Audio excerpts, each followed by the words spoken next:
What is going on, guys? Corrosive Bullet here, and today we're going to be breaking down the new black archetype that's coming to set 3 of Fusion World. The Japanese Twitter page for Fusion World has been in full swing in revealing these cards, and it still irks me to this day that the English side can't seem to push these out as fast, or because they haven't even started revealing these cards, but it is what it is. I went out of my way to actually go through and translate a lot of these, and at least everything that's been revealed so far.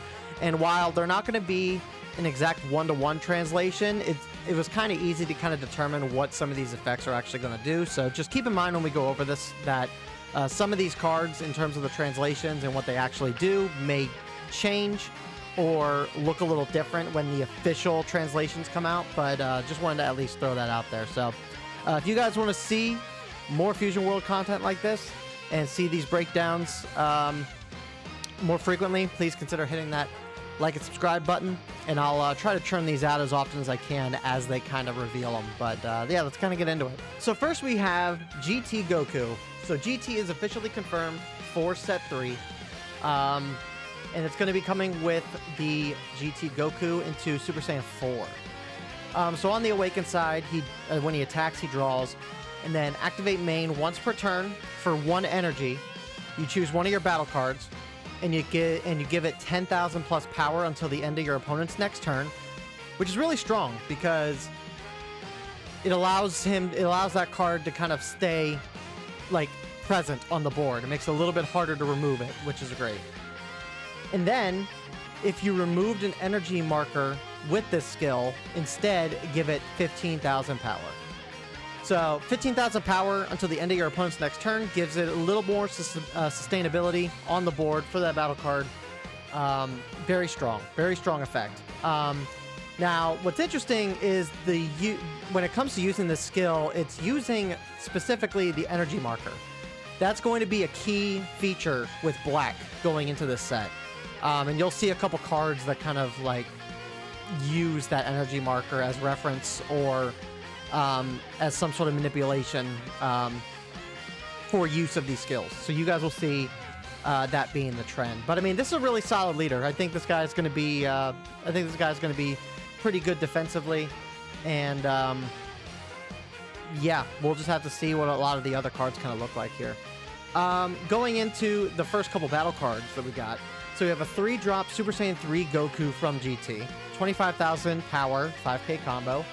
On play, add up to 1 card from your life to your hand. Then, if you have no energy markers, you can then place an energy marker. So again, we're kind of using a little bit of energy manipulation in this particular deck.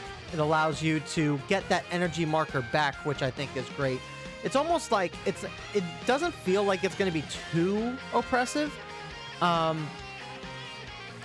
It doesn't seem like it's going to be too oppressive. In that regard, being able to like kind of add an extra energy at will on play to set yourself up to play bigger plays in following turns, I think is actually pretty cool. And it's almost like you almost want to always be using this energy marker. We'll have to see when more stuff gets revealed, but this is a solid card, I think, for 3 energy, 25k power, and you get an energy back essentially. The only downside to this is that because of the cards further down the line are going to have to be very careful in terms of their wording, because as the game mechanics kind of allow, an energy marker doesn't actually count as an energy. So if they're not careful with how they word some of these cards, we could be seeing some misplays going into this set. We might not necessarily, it may not be utilizing the wording effectively to allow us the use of some of these skills. So we just gotta keep that in mind as we kind of, hopefully that's not the case. And again, once the actual translations release, if there is any inconsistencies in that mark, hopefully the official translations actually correct that or show that that's not the case, but we'll see. Either way, this is a really strong card.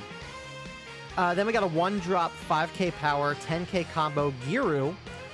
Choose up to one of your opponent's battle cards with a cost of 1 or less and KO it. Very basic. It's no different than the Kami in green. And I can't remember, red has one that's like that too, that you pay 1 to. It's one of the Gods of Destruction. I can't remember his name, but yeah, it's a very basic card, very simple. What is interesting is that his special trait is Machine Mutant. So unless other stuff gets revealed, he's probably not going to be searchable. But this does lead us to potentially seeing some General Rildo stuff. We could see General Rildo making an appearance in this set with Machine Mutant. I don't necessarily think that would necessarily apply to Baby, because Baby's not a Machine Mutant per se. But Rildo is. A lot of the other GT cards from that saga are Machine Mutants. So we could see some more Machine Mutants down the line, if not in this set, in future sets. So that could be pretty cool. All right, so we got a 2-cost, 15k power, 10k combo Oob from GT. Now, the translations on this are wrong. I forgot to actually save the file when I did the translations on this. So for this particular one, I'm going to be reading the translations on Espira's Discord channel. I'll link his channel down below, and I'll also give people access to his Discord page if I'm able to, down in the description, if you guys want to go check his stuff out and whatnot. Big shout outs to Espira, though, for showing all the reveals and giving us the translations for these. So it's an on-play effect. If you removed an energy marker to play this guy, you can then draw 2 cards and then discard 1 from your hand. So it allows you to kind of cycle through your deck a little bit and allow you to get rid of stuff you're not going to need and keep the stuff that you do need. Hand recycling can be very useful, but again, more energy marker usage being used in these black cards. Then we have a 1-drop extra card. Was not able to get the translations for what the card is called. So when the official reveals release, I'll go over what it actually translates to. Unless if anybody that's watching this knows what the name of this card is, feel free to comment it down below. But what I was able to translate was, it's an activate battle. Choose up to one of your battle cards and that gets 10,000 power for the turn. Then, if there is a card with a cost of 4 or less and the Saiyan trait in the battle area, you draw a card. Relatively basic extra card. Nothing too crazy about it. And it is a Saiyan type card, so it can be searched. But yeah, it's relatively basic. Nothing too crazy. All right, and that's gonna do it for the GT bit of the black reveals. Now we're gonna get into Bardock, which is gonna be the starter deck. I'm actually very excited for the Bardock's black deck, because if you guys don't know, when I played Masters, I was a big avid Bardock's crew. I played the red Bardock, which I think utilized Bond, the Bond ability, and then I played yellow Bardock's crew as well. So more Bardock's crew, I'm all in. Just let me have it. So, Bardock, he's a 20k leader on Awakened side.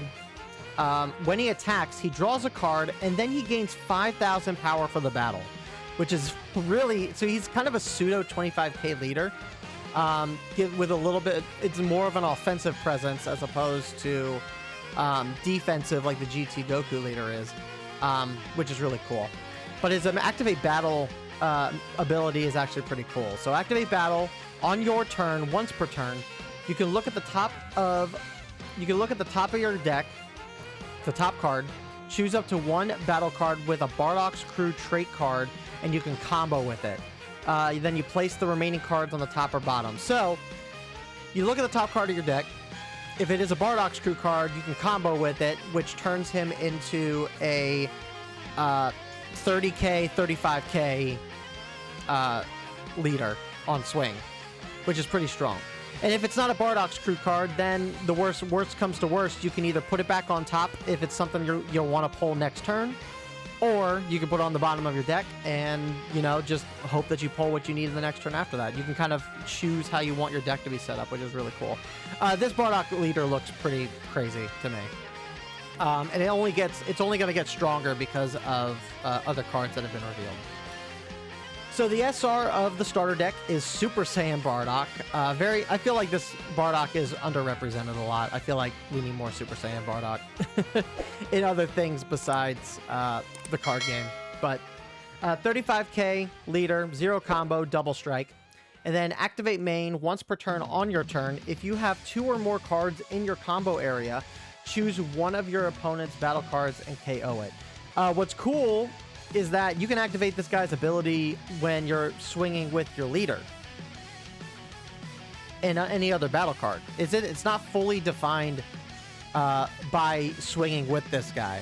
So you could have like a 15k power battle card, swing with it, combo twice, and then activate this guy's ability to KO something on board. Pretty oppressive if you think about it. Or aggressive, not oppressive. I like this card a lot. I think it's in line with every other double striker that's in the game. It's got a very unique ability that no other card is kind of doing, which is cool. And as far as I've seen, there's not many. As far as I've seen, there's not been many cards that do something like this. And especially when it comes to this, like every other double striker, their ability is basically It basically works only on play, or with the SR in particular, or the double striker in particular. This is the only card that I recall that can work off of other cards that's in battle, which is really neat. So very excited for this card. Just goes to show that Bardock's crew is going to be it's looking pretty strong. Then we got a 3-cost 20k power 5k combo Bardock. Auto once per turn. Don't mind this text on the other side here. I messed up and forgot to get that off the image when I translated, but just don't mind that. But on the left side, though, auto once per turn. When you use a card in a combo while this card is in battle, play up to 1 battle card with a cost of 2 or less in the trait Bardock's crew from your hand. So if you're swinging with this guy and you combo something with this card, you could play a 2 or less Bardock's crew card. We haven't seen any 2 costs yet, except for the promo, which we'll get into. So I'm guessing there's a possibility that, you know, when we see Tora and Fasha, Sugesh, and Borgos. Yes, Borgos. We'll see the rest of Bardock's crew being revealed over time, but and they'll probably all be 2 costs, which wouldn't surprise me. So we'll just have to see. This isn't a bad card either. Being able to play something for free when you combo is pretty good. So then we got a vanilla 4-cost 30k power 10k combo Great Ape Bardock. This is actually kind of pretty. This is pretty cool to see the Great Apes making a return in Fusion World. And honestly, like, depending on what all is coming with the starter deck, and in specifically for Saiyans and Bardock's crew, this guy is going to be essential, just for the sheer fact that you might not be playing this guy all the time, but the 10k combo is actually going to really, like, go a long way, especially when it comes to using the leader card's ability to pull from the top of your deck and combo with it. Like, that 10k power is going to, like, actually have a lot of value. Which makes this vanilla actually more worthwhile than a lot of other vanillas in the game, but it's nice to see either way. Then, weirdly enough, we got a 4-cost Frieza, 25k power, 5k combo. When attacking, choose up to 1 battle card that costs 3 or less and has trait Saiyan on your opponent's battle area and KO it. Then, if your energy marker is in play, choose 1 field card and place it in the owner's drop. So this is the second card in all of Fusion World that has some semblance of field card removal, which is really good. What makes this really interesting is that I'm thinking that this is coming with the Bardock starter deck. I can't imagine why this would be in the standard pool.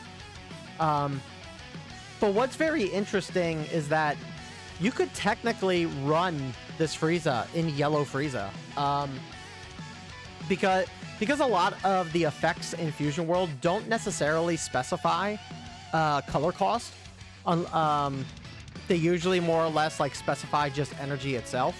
And then you have specified energy, like in the top left corner there, it says that you need 1 black energy to play this guy. So you could run this Frieza in yellow Frieza and actually have it work for you.